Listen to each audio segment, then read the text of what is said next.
فضل صاحب آپ سے تو پہلے میں جب میاں صاحب کے آنے کی بات شروع کر لوں نا، آپ نے سنا ہے جو اعتزاز احسن صاحب نے بات کی ہے اور وہ لیگلی بڑی پلازیبل لگتی ہے. انہوں نے کیٹیگوریکلی کہا ہے کہ 184(3) کانسٹیٹیوشنل دائرے میں آ جاتی ہے، because وہ سپریم کورٹ نے پاورز ہیں ڈائریکٹ دے دی ہے، قانون کی تبدیلی سے وہ سزائیں نہیں ٹوٹ سکتی. سو کانسٹیٹیوشنل جب تک چینجز نہیں آئیں گی میاں صاحب کی سزائیں نہیں ٹوٹنی. تو اب کہا یہ جا رہا ہے کہ آپ لوگ خالی ایک سیاسی ڈرامہ بنا رہے ہیں، ہوا بنا رہے ہیں الیکشن کی، لیکن آپ کو بھی پتا ہے کہ انہوں نے نہیں آنی. اور خاص طور پہ جاوید لطیف صاحب کی بھی جو سٹیٹمنٹس لیٹسٹ آئی ہیں وہ بڑی عجیب سی ہیں، جہاں انہوں نے شہباز شریف کو لتاڑ دیا، انہوں نے کہہ دیا کہ جی ہم ریلیف نہیں دے سکے. اور ہمیشہ سے یہ کہا جاتا تھا کہ 2 کیمپس ہیں جو سیکنڈ ٹیئر پہ ہیں، تو یہ مریم نواز صاحبہ کے کیمپ کے لوگ ہیں. تو جب انہوں نے کرنا ہوتا ہے کرٹیسائز شہباز شریف کو تو جاوید لطیف اینڈ کمپنی کو انلیش کیا جاتا ہے. تو میاں صاحب پھر کیسے آئیں گے؟ اور شاید اس لیے نہیں آ رہے، وہ دبئی سے ہو کے چلے گئے، پاکستان نہیں آئے. اعتزاز صاحب نے جو بات کی ہے وہ تھوڑی عجیب سی بات کی ہے. شاید مجھے تو اس میں جو جس طرح کی وہ پہلے فرماتے رہے ہیں اور جو گفتگو اب کر رہے ہیں اس میں کچھ مناسبت مجھے تو نظر نہیں آتی ہے. کیونکہ اگر یہی آپ جو انہوں نے لاجک آپ کے سامنے پیش کیا ہے اسی لاجک کو لے کر آگے چلیں اور کہیں کہ کیا بھٹو صاحب کو جو شہید کیا گیا تھا، جو پھانسی کی سزا دی تھی، وہ اس میں قانون پاکستان کا لاگو تھا؟ بالکل پاکستان کا لاگو تھا. آئین کے تحت تھا؟ بالکل آئین کے تحت تھا.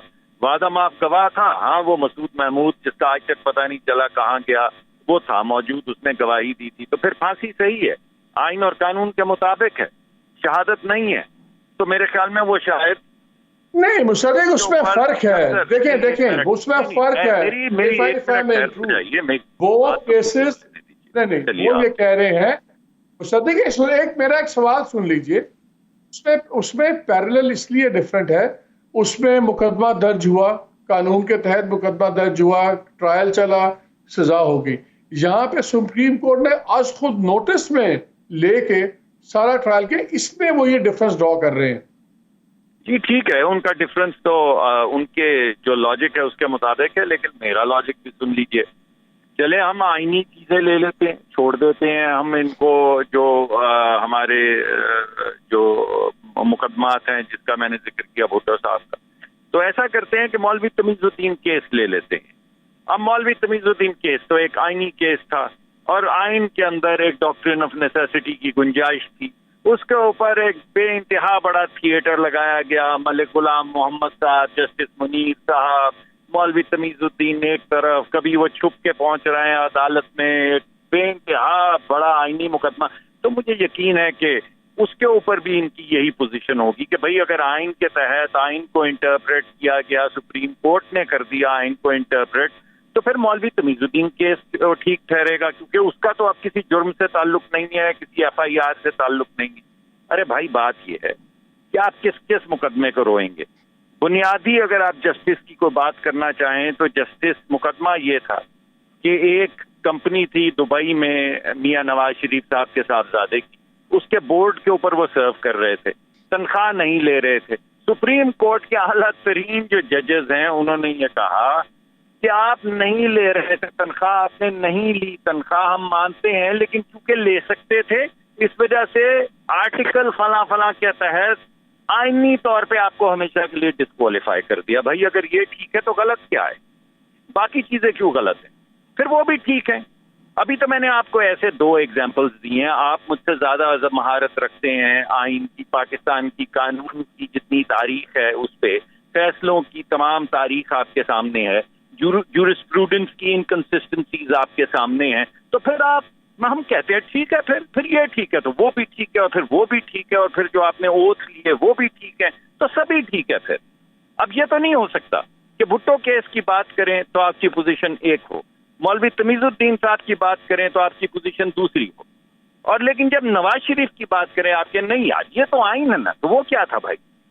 نہیں اس کو چھوڑیں نا یار، ایک تو بہت پرانا ہے تو یہ تو ہم کب سے سن رہے ہیں، تو ایک تو لمبی مصدق ایک تاثر ہے، ایک اسلام آباد راول پنڈی میں اسلام آباد راولپنڈی کے جو انفارمڈ سرکلز ہیں وہ ان سے جب بات کریں تو ایک تاثر یہ ابھرتا ہے کہ فیصلہ ہو گیا ہوا ہے کہ -1 کے اگر الیکشن ہوتے ہیں، اگر یہ -2 والا الیکشن فارمولا آتا ہے تو کیا آپ کی پارٹی جائے گی شہباز شریف لیڈ کرتے ہوئے، اور کہ آپ لوگ بھی الیکشن سے اپنے علیحدگی کر لیں گے؟ بھائی بات یہ ہے -2 تو -20 کیوں نہیں، -25 کیوں نہیں، -17 کیوں نہیں؟ کیسی عجیب بات ہے؟ یعنی ایک طرف ساری تکرار شروع ہوئی اعتزاز احسن صاحب کی ایک آئینی پوزیشن پہ. مصدق صاحب آپ سے پوچھ رہا ہوں. جی میں تو بتا رہا ہوں آپ کو، میں تو آپ کو کہہ رہا ہوں کہ یہ سارا معاملہ جو ہے وہ بالکل بوگس ہے. نواز شریف صاحب تشریف لائیں گے، تشریف کیوں نہیں لا رہے؟ اس وجہ سے میں نے آپ کو وجوہات بتا دی. مصدق صاحب یہ بتائیں، ہم سن رہے ہیں اسلام آباد میں راولپنڈی میں جو انفارم سرکلز ہیں وہاں سے تاثر یہ مل رہا ہے کہ اگر الیکشن ہوں گے تو 2 چیزیں بڑی کلیئر ہوں گی. ایک تو یہ کہ عمران خان انکارسریٹڈ ہوں گے، انکمیونیکاڈو ہوں گے، زیر حراست ہو گئے ہیں کہ ان کا کوئی آؤٹ سائڈ ورلڈ سے وہ کیمپین میں کسی بھی قسم کا ڈائریکٹلی انڈائریکٹلی انفلوئنس نہ دے سکیں. لیکن پہلے تو -1 کی بات ہو رہی تھی، اب ہم سن رہے ہیں -2. نہ عمران خان نہ نواز شریف، تو پلڑے اس طرح شاید برابر ہو رہے ہیں. اگر ایسی سچویشن بنتی ہے تو کیا آپ لوگ کو سامنے تو کوئی نہیں روکے گا، قانونی پرابلمز ہوں گی نا. اگر لیٹ سے نواز شریف کا آپ کے قانونی مسائل حل نہیں ہوتے، وہ آتے ہیں تو ان کی سزا کا معاملہ ہوا میں لٹکتا ہے، جیسے اعتزاز صاحب بات کر رہے ہیں سب کچھ. کیا ایسے حالات میں آپ لوگ الیکشن میں جائیں گے یا آپ لوگ پھر اس کو تب تک الیکشنز میں بوائک آؤٹ کریں گے جب تک نواز شریف کی سزاؤں کا معاملہ حل نہیں ہوتا؟ دیکھیے بات یہ ہے کہ مجھ تک تو یہ شنید ہے نہیں، مجھ تک تو یہ آواز پہنچی نہیں، نہ سپریم کورٹ کس سے پہنچی ہے، نہ ہائی کورٹ سے پہنچی، نہ اسلام آباد سے پہنچی. ہر ایک کو اپنے اپنے مقدمات لڑنے ہیں اور ہر ایک کو عدالت میں سرخرو ہونا ہے. اب آپ اگر فیصلے ایسے کریں گے جس سے عدالت کی اپنی توقیر، فیصلوں کی توقیر کم ہو یا فیصلوں کی بے توقیری ہو، تو پھر یہ تو فیصلہ فیصلوں کے اندر ہی لکھا گیا ہے. اگر ایسے فیصلے کیے جائیں گے تو فیصلوں پہ تنقید ہوگی. اگر فیصلے ابو بورڈ ہوں گے، جس نے اگر کوئی چوری چکاری کی ہے اور تو اسے سزا ملے گی، کسی نے اگر ملک میں کہیں حملے کروائے کیے ہیں تو اس کو سزا ملے گی. اگر کسی کے بیٹے سے تنخواہ نہ لینے پہ سپریم کورٹ نے کسی کو ٹانگنا ہے تو ٹانگے، تو تاریخ میں تو لکھا جائے گا اور تاریخ میں تو تنقید ہوگی. اور پھر فیصلوں پہ تنقید کرنا تو عوام کو بھی حق دیا گیا ہے. آپ سوال پوچھتے ہیں، ہم تنقید کرتے ہیں، پھر ہم تنقید کرتے چلے جائیں گے ایسے فیصلوں پہ، اور بھٹو صاحب کا بھی ذکر کرتے چلے جائیں گے، اور مولوی تمیز الدین کا بھی کرتے چلے جائیں گے، اور جن لوگوں نے اوتھ لیے تھے ان کا بھی ذکر کرتے چلے جائیں گے. وہ ٹھیک ہے، وہ تو مصدق، وہ تو آپ دیکھیے، وہ تو 14 مئی کا فیصلہ ہے، اس کو بھی سپریم کورٹ نے تاریخ کے حوالے کر دیا، وہ تو اور بات ہے. میرا سوال بڑا سمپل ہے، اگر فروری میں الیکشنز ہونے ہیں اور فروری تک لیگل مسائل نواز شریف کے حل نہیں ہوتے اور وہ واپس آ کے آزادانہ طور پر الیکشن میں حصہ نہیں لے سکتے، ان کو آگے جیل جانا پڑتا ہے، تو پھر کیا پارٹی الیکشن میں حصہ لے گی ان کے بغیر یا نہیں لے گی؟ دیکھیے ہم سب کا تو بنیادی نقطہ نظر یہ ہے کہ پارٹی کے قائد جو ہیں وہ نواز شریف صاحب ہیں، اور یہ بات پارٹی کے پریزیڈنٹ اور ایکس پرائم منسٹر شہباز شریف صاحب بھی کہہ چکے ہیں. ان کا آنا ہمارے لیے ہر صورت ضروری ہے، ان کا پارٹیسپیٹ کرنا ہمارے لیے ہر صورت ضروری ہے، ان کا مقدمات کا بھرپور سامنا کرنا اور لڑائی کرنا اس کے لیے قانونی طور پہ یہ ہم سب کا اوپر مقرر ہے، اور آواز اٹھاتے رہنا وہ بھی ہم کرتے رہیں گے. ہمیں تو بھرپور امید ہے، اگرچہ آپ یہ سوال پوچھ رہے ہیں اس کا میں آپ کو ڈائریکٹ جواب بھی دے دیتا ہوں، لیکن اصل بات یہ ہے کہ جو آپ کہہ رہے ہیں اور ہمیں امید ہے وہ یکسر مختلف چیز. ہم سمجھتے ہیں ہو سکتا ہے کوئی ایسا وقت گزر رہا ہو جس میں ہمیں بھی انصاف کی توقع نہ ہو، مگر انشاءاللہ آنے والے وقت میں کب تک انصاف نہیں ہوگا؟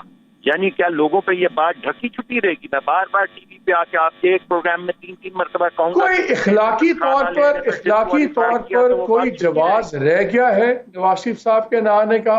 ہمیں بتایا گیا کہ نواز شریف صاحب صحت کی گراؤنڈ سے باہر گئے، سب نے مان لیا. نہیں سن لیں میرا سوال سن لیں. ہمیں بتایا گیا کہ جی وہ صحت کی بنا پہ چلے گئے، ٹھیک ہو کے آ جائیں گے، ٹریول نہیں کر سکتے. وہ دبئی بھی آ گئے, وہ جناب سعودی عربیہ بھی چلے گئے, سوئٹزرلینڈ بھی چلے گئے, لیکن دبئی والا تو آپ نے ٹرپ سارا دیکھ لیا. اب سوائے اس کے کہ وہ پری پیکج ڈیل پر اگر سوال ہوتا ہے, ان کے پاس کیا اخلاقی جواز ہے پاکستان نہ آنے کا؟ اس کا مطلب ہے کہ میڈیکل والی تو بات پیچھے رہ گئی نا. جی وہی اخلاقی جواز ہے جو بیٹے سے تنخواہ نہ لینے پہ ہمیشہ کے لیے ڈسکوالیفائی کرنے کا تھا. سمجھ آئیے آپ کو, یہ وہی ہے. اگر آپ یہ سمجھیں کہ انصاف تو نہیں ہے لیکن آپ کا اخلاقی جواز نہیں, تو پھر آپ کو بھی کہنا چاہیے کہ فیصلہ ایسے فیصلوں کا بھی اخلاقی اور قانونی جواز نہیں. یہ فیصلہ سازی کے اوپر بھی نظر ثانی کرنی ہوگی. تو آپ یہ تو نہیں کر سکتے کہ ہم آپ کو دیوار میں چنے دیتے ہیں. آپ دیوار میں کیوں نہیں چن رہے بھائی؟ یہ کیا بات ہوئی؟ دیوار میں چنے جائیں نا. اخلاقی طور پہ آپ کو دیوار میں چنا جانا چاہیے, تو آپ کیوں نہیں چنے جا رہے بھائی؟ نہیں چنے جا رہے. اور پھر آپ پہلے دن ہی کہتے ہیں کہ بھائی ہم جا رہے ہیں کیونکہ ہمیں قانون سے پرابلم ہے. پھر یہ صحت والی بات تو ختم کرے نا. پھر یہ تو پھر ایک I don't want to use the word, لیکن یہ تو پھر ایک جھوٹا استعمال ہے نا. پھر آپ یہ صحت والی بات کیوں کرتے ہیں؟ جی صحت والی بات ختم ہو